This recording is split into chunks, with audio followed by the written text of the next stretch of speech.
It's Miss C, your favorite global teacher, here with another recap. This is just a super quick disclaimer. These are not my opinions. This is not how I feel. These are the topics that you need to know in order to pass the New York State Global History Regents. Okay, so today's topic is the South American Revolutions. And South American Revolutions is going to involve multiple countries. That's why it's not like the French Revolution, the Haitian Revolution. It's the South American Revolutions, not a specific country in South America. But South America was mostly colonized by the Spanish. The Portuguese went to Brazil. That's a whole other story.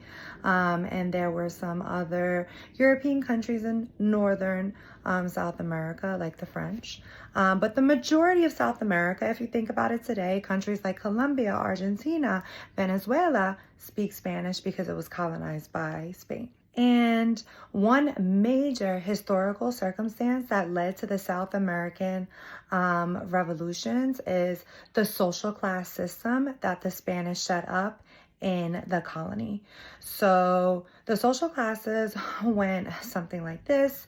Peninsulares, those are governors, the Spanish governors, they're controlling the colony. The Creoles, not to be confused with Creole, the language from the Haitian Revolution. Creoles is a social class inside of the Spanish colonies in South America. It is the land-owning class, so also rich. And then you have the mixed people, like mestizos, mulattoes, those Europeans that are mixed with African and Native.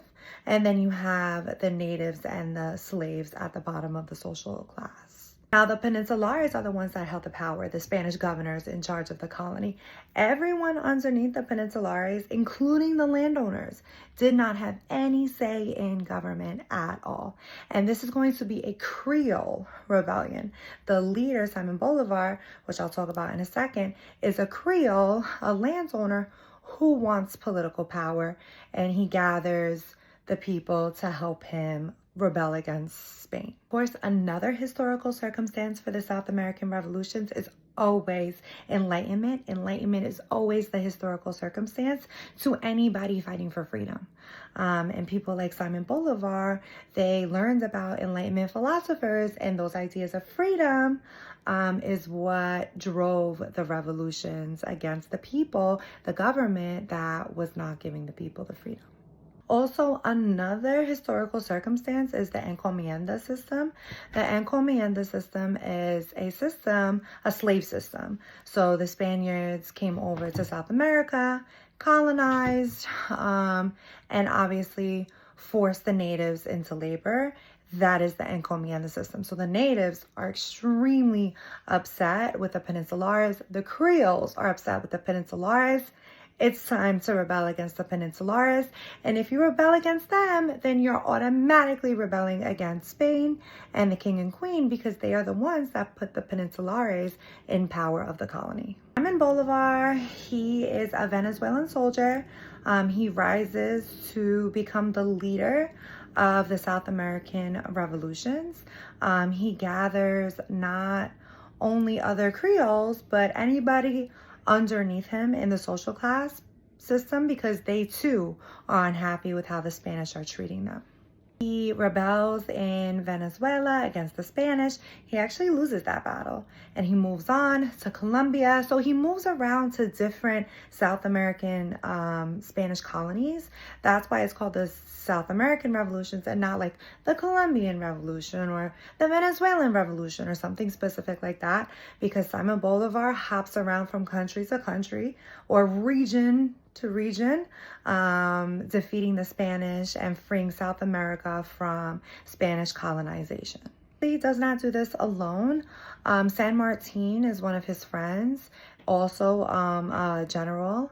He goes around helping Bolivar fight against the Spanish. Now, Simon Bolivar, and the Regents like to ask about this, Simon Bolivar's goal was, yes, to free South America from Spanish colonization, but it was also to unite the South American people into becoming one country under one ruler, and he wanted to name it Gran Colombia. Think about how the United States is. Yes, there's different states, but there's one president. Simon Bolivar similarly had that vision for South America. Now, although we know today that South America does not have one leader, each country has its own leader. So we know that he was not successful in creating Gran Colombia or a united South America, but he was able to free South America from Spanish rule.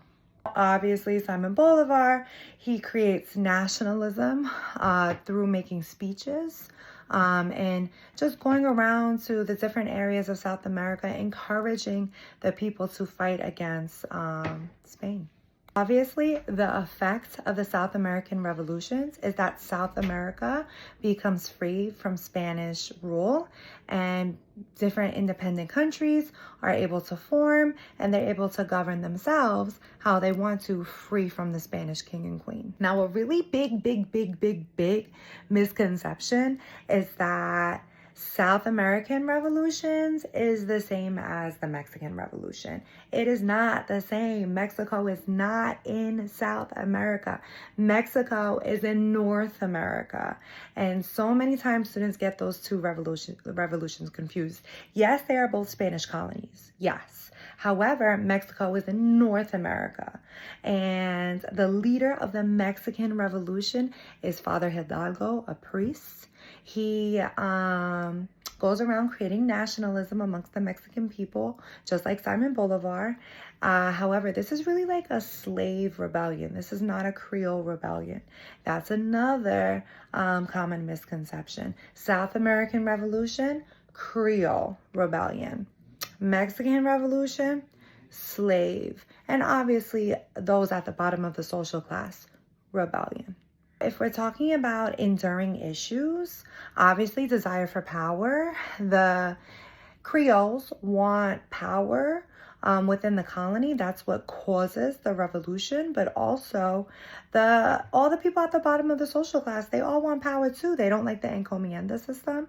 So there's a desire for power amongst all of the social classes in the South American revolutions, which also brings up inequity.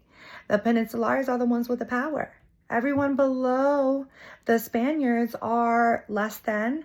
There's no equal rights. They don't have a say in government. And we already know the natives and the slaves are not getting treated equally. If we're talking about like Simon Bolivar, obviously, impact of ideas and beliefs. Simon Bolivar's idea to unite the South American people against the Spanish and create this Gran Colombia vision.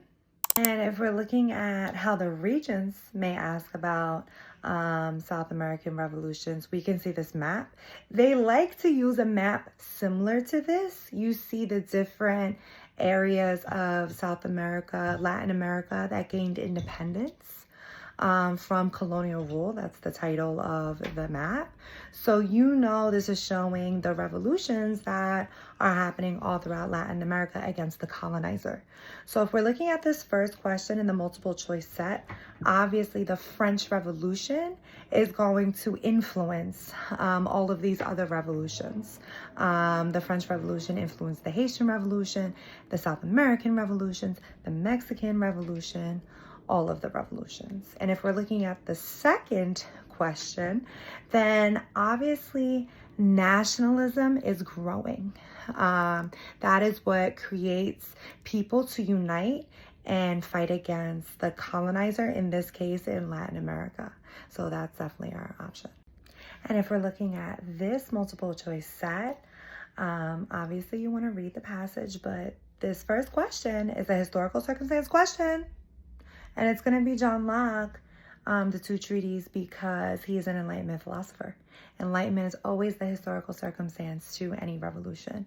And if we're looking at the second question, the answer is the last option, the obstacles in forming this national unity.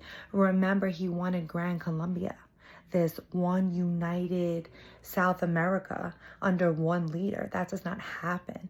And he compares what's happening in South America to the fall of the Roman Empire. The idea that this once great empire has fallen and broken into pieces, which is how he feels about South America, since it is separated by all of these different countries, not under one leader.